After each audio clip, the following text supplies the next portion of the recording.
Panas kasus pasangan Korea Singapura, Ami BMG versus Aden Wong dengan bumbu pelakor diduga biduan Tisha Ernie membuat psikolog Lita Gading ikut dibuat gregetan, bahkan geram sekaligus bersimpati. Ya, Dr. Lita Gading bersimpati kepada Ami BMG yang dinilainya sebagai pihak korban dari aksi kriminal yang memisahkan anak-anak dari dirinya dan aksi pelakor yang diduga adalah seorang biduan bernama Tisha Ernie.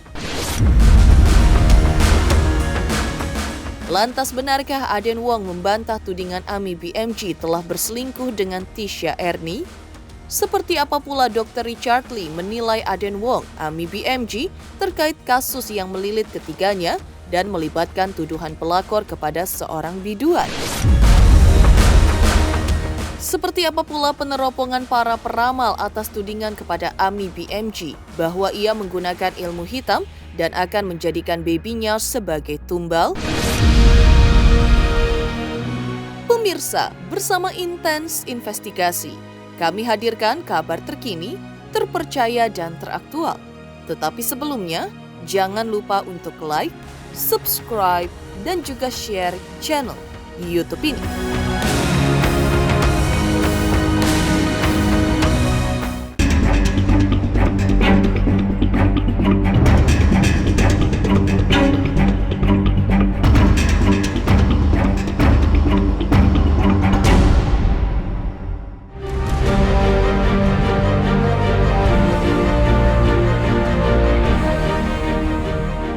Rintihan dan tangis Ami BMG kehilangan suami dan anak-anak yang ditudingnya lantaran direbut seorang biduan diduga adalah Tisha Ernie membuat Lita Gading sebagai psikolog ikut dibuat geram. Apalagi setelah mendengar dan melihat bahwa apa yang tengah dihadapi oleh Ami BMG saat ini, selain diusir dari apartemennya yang selama ini ditempatinya bersama sang suami, Aden Wong dan anak-anaknya, kini justru hidup terkatung-katung dan terlihat kesulitan dan dibatasi bertemu keempat anaknya. Mirisnya, kondisi Ami BMG membuat psikolog Lita Gading mengaku turut bersimpati dan berharap semuanya bisa terpecahkan melalui proses hukum yang ditempuh Ami BMG di Polda Metro Jaya. Kapolda, tolong, saya minta dengan sangat mudah-mudahan ini akan berlanjut dan saya akan kawal kasus ini. Jangan sampai ini lolos dan hak anak-anak yang diambil ini adalah hak ibu. Karena ini masih di bawah pengasuhan ibu. Karena masih di bawah umur. Oke, jangan sampai ini lolos dan jangan sampai hal ini bisa dibebaskan untuk laki-laki dan perempuan itu. Proses dan ini adalah merupakan tindakan kriminal, pengambilan paksa terhadap anak-anak. Pada hari Rabu, tanggal 6 Maret, Polda Metro Jaya menerima laporan dari korban, saudari BMJ,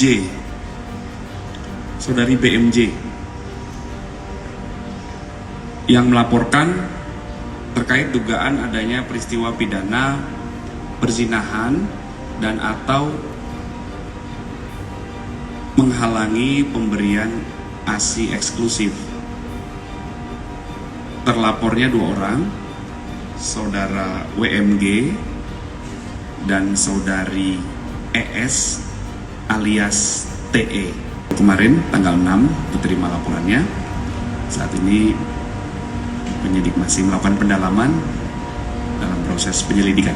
Second one is I just wanna tell my kids, I hope they can see, because I have no access to the kids, so I hope these medias can let my kids see that I am here, I am fighting for it, and whatever happened, the kids has no fault. Kids are, nothing is your fault. You can do whatever to mommy. Mommy just waiting for you and I'm fight for it. Soon mommy gonna get you guys, alright? So please stay strong. Let's meet very soon.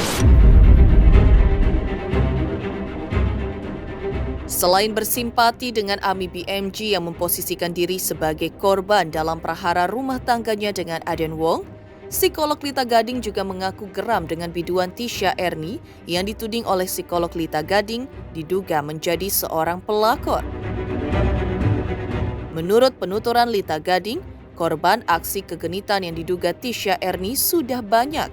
Bahkan yang mengejutkan diungkapnya pula bahwa dirinya juga termasuk salah satu korban aksi diduga biduan Tisha Ernie. Dr. Lita Gading menuding bahwa Tisha Ernie diduga sebagai pelakor yang membuat rumah tangganya dengan sang suami bubar alias bercerai. Setelah saya cek nih, si perempuan pelakor ini adalah dunia perpelakoran nih. Kalian harus dengar nih, ya. Dan kamu terutama sebagai pelakor harusnya mikir, kamu tuh perempuan, apabila kamu digituin itu gimana perasaannya. Kamu gak boleh melakukan hal itu. Tapi orang-orang kayak begini dia gak mau peduli dengan apapun.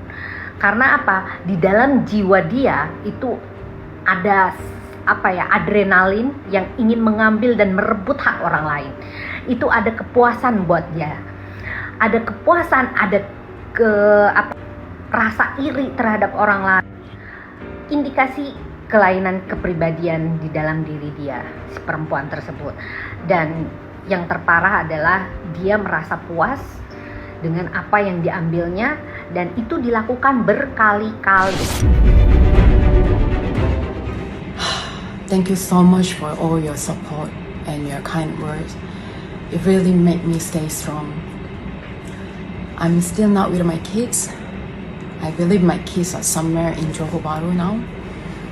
But I will be patient. I believe I will reunite with my kids very soon with all your support and your prayer. Thank you so much. Dr. Richard Lee yang telah mendapat kesempatan khusus mewawancarai Ami BMG, Aden Wong dan putri sulung mereka di podcastnya, ikut memberikan tanggapannya atas prahara rumah tangga Ami BMG dengan Aden Wong dengan diselipi bumbu pelakor yang diduga adalah pedangdut Tisha Ernie hingga beresiko bahwa Aden Wong telah dipecat dari perusahaannya. Lantas, seperti apa Dr. Richard Lee menilai sosok Aden Wong juga atas pengakuannya di podcastnya? Seperti apa pula sosok Ami BMG di mata Dr. Richard Lee yang telah menjual air matanya sebagai pihak yang mengaku sebagai korban Aden Wong dan diduga Tisha Ernie? Dia cerita bahwa dia dipecat ya, bukan mengundurkan diri ya. Dia dipecat. Iya, dia dipecat. Dia bilang, tapi nggak ada masalah dia bilang karena yang aku harus lindungin anak-anaknya. Jadi di sini juga yang aku nilai adalah Mr. Eden-nya juga ada hal yang positif di mana yang dia pengen lakukan adalah melindungi anak-anaknya. Aku tidak berpihak pada siapapun, sekali lagi aku ngomong ya, aku tidak dibayar oleh siapapun dan aku bukan pengacara siapapun di sini. Saya nggak mudah percaya dengan omongan dewasa ya, baik sang suami ataupun juga sang istri ya. Saya sudah terbiasa untuk seperti itu, tapi saya lebih percaya dengan omongan anak-anak ya, karena kita selalu ngomong bahwa anak-anak tuh nggak berbohong ya. Tapi sekali lagi bukan artinya apa yang Syang I katakan itu 100% benar ya. Karena kita kan cuma tahu apa yang dia rasakan. Tapi ada alasan kenapa seperti itu, mungkin dia belum nyampe ke situ kebijaksanaan ya. Makanya sekali lagi saya ngajak netizen Indonesia udah stop. Kadang-kadang netizen Indonesia ini suka berlebihan, memuja berlebihan, membenci juga berlebihan. Ingat, apa yang kita lakukan, kalau kita salah kita bisa mencelakakan orang lain. Kalau kita benar kita dapat pahala dari Tuhan ya. Kita bukan cuma mau melindungi istri, tapi juga kita mau melindungi anak-anak di sini. Jangan kita terlalu condong tapi akhirnya membahayakan orang lain.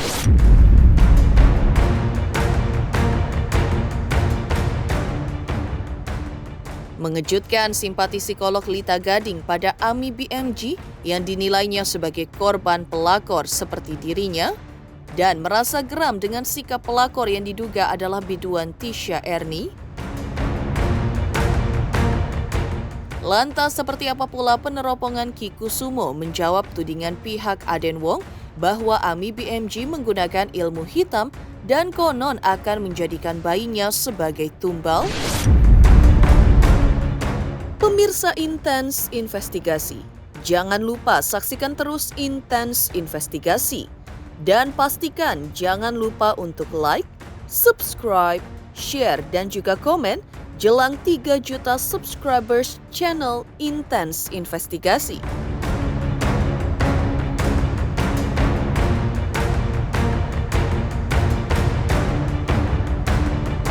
Hai guys, aku Delisha Resta. Jangan lupa kalian saksikan Intens Investigasi setiap hari, sehari 5 kali. Jangan lupa like, comment, subscribe.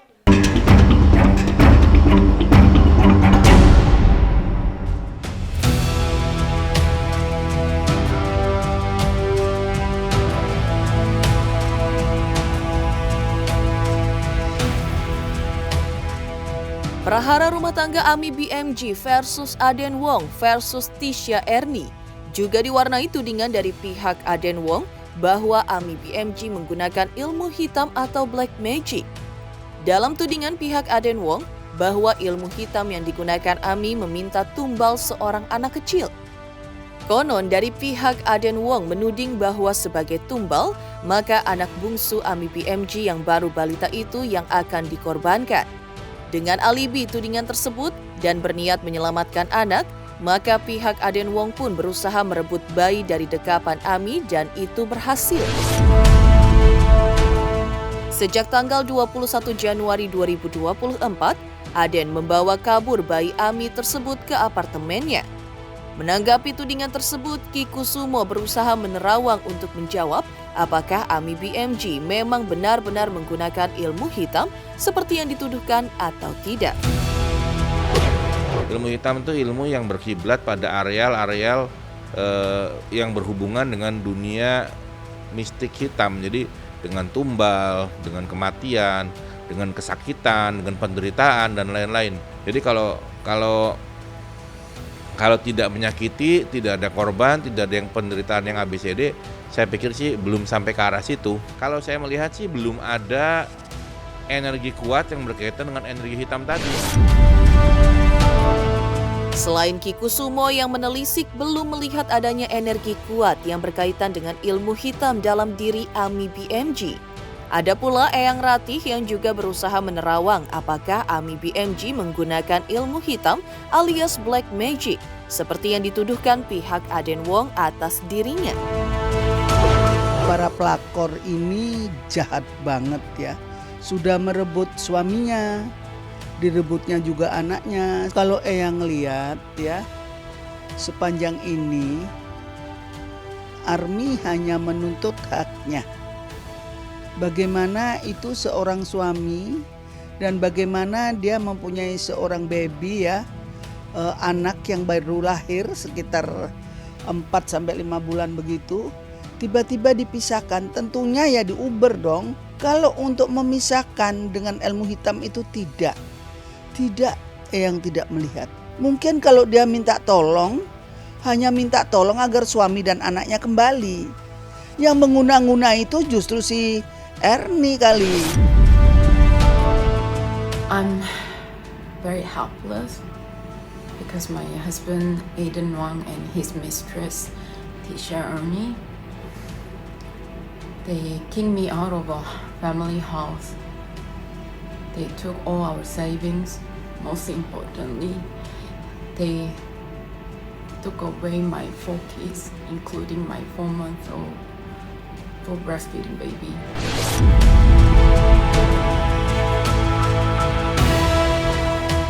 Mengejutkan hasil penerawangan Ki Kusumo terhadap Ami BMG yang dituding menggunakan ilmu hitam oleh pihak suaminya Aden Wong.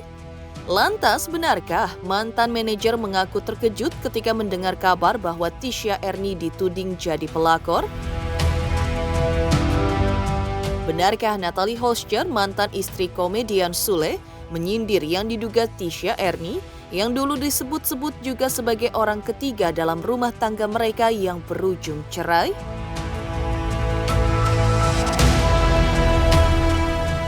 Pemirsa Intens Investigasi, jangan lupa saksikan terus Intens Investigasi. Dan pastikan jangan lupa untuk like, subscribe, share, dan juga komen jelang 3 juta subscribers channel Intens Investigasi.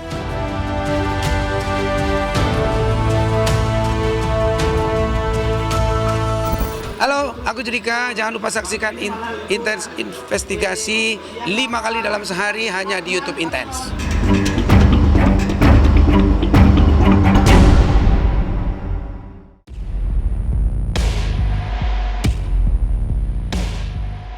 Tudingan terhadap biduan Tisha Erni yang diduga sebagai pelakor dalam rumah tangga Aden Wong dan Ami BMG membuat mantan manajernya mengaku kaget mendengar kabar tersebut. Melalui akun sosial media pribadinya @riofritz.manise, sang manajer mengakui bahwa Tisha Erni yang dikenalnya adalah pedangdut yang memiliki sosok yang baik, suka menolong orang lain, tidak pernah membuat masalah. Karena itu, ketika ia mendengar bahwa mantan artisnya itu dituding sebagai pelakor, sang mantan manajer pun mengunggah postingan yang berisi ungkapan rasa kangennya dengan sosok Tisha Erni yang ia kenal dulu. Saya kangen Tisha Erni yang dulu, orangnya baik dan suka menolong orang lain dan gak pernah bermasalah. Biarpun saya bukan manajernya lagi, tapi saya pengen mantan artis saya berhasil. Mohon maaf ya atas kesalahannya. Selama saya kenal dia dan jadi manajernya, yang saya tahu dia orangnya baik. Saya kaget pas lihat beritanya yang viral dan heboh. Tulis mantan manajer Tisha Erni di akun sosial media pribadinya.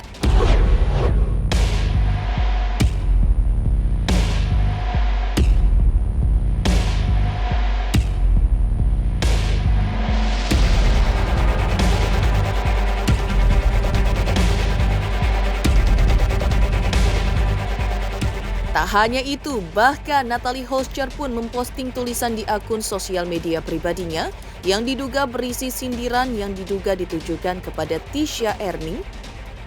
Yang lagi rame, percayalah di balik ceweknya yang gak punya harga diri, pasti lelakinya juga yang gatel.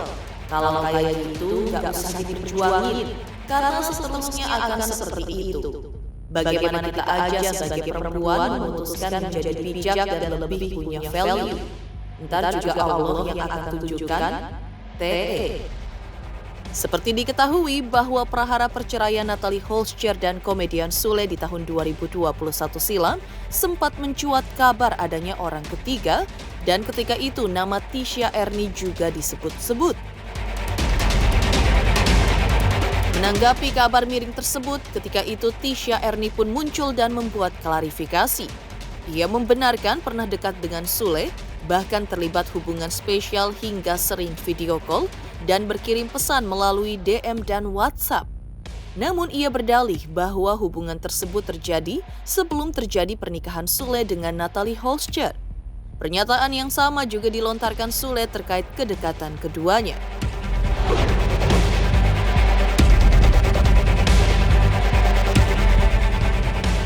Kalau benar ya benar, saya berbicara tentang fakta ya, no halu-halu ya. Kalau dibilang kenalnya, yang jelas saya kenalnya dan melakukan pendekatan gitu ya, itu sebelum dia menikah dengan Mbak Natalie. Lama juga sih, every time every day kali ya, selalu WhatsAppan. Awalnya kan DM-an ya, DM-an, Kang Sulenya pengen minta nomor WhatsApp saya, ya kita kasih karena memang dia membutuhkan model untuk video klip dia, entah lagu apa ya saat itu. Terus ya udah percakapan yang akhirnya mengiring kayak jatuhnya kayak TTM gitu ya gitu. Biarkan nanti waktu menjawab ya. Yang jelas saya berbicara tentang fakta. Kalau aku pribadi ya sebagai wanita nih, aku tanya sama kalian ya. Di saat kalian merasa kesepian saat lockdown menyerang nih ya, nggak banyak aktivitas di luar sana. Terus gue sebagai perempuan yang merantau di Jakarta sendiri gitu, terus selalu insecure apakah ada yang menginginkan saya sebagai istrinya atau apa. Dan terus kemudian ada Kang Sule yang selalu menyupport, menyemangati, video callan terus. Dan ingat ya, saya nggak pernah video call di awal, dia yang selalu video call aku pertama. Saya nggak pernah seperti itu gitu. Jadi ya udah ada baper sedikit ada. Saya mau mengklarifikasi satu ini. Ada yang bilang saya ada salah satu model. Memang benar saya kenal dengan dia, tapi yang dia bicarakan itu mah tuh di bulan Instagram, DM Instagramnya juga bulan Agustus tahun 2019. Jadi waktu saya sendiri. Pemirsa Intens Investigasi, jangan lupa saksikan terus Intens Investigasi. Dan pastikan jangan lupa untuk like, subscribe, share, dan juga komen jelang 3 juta subscribers channel Intens Investigasi.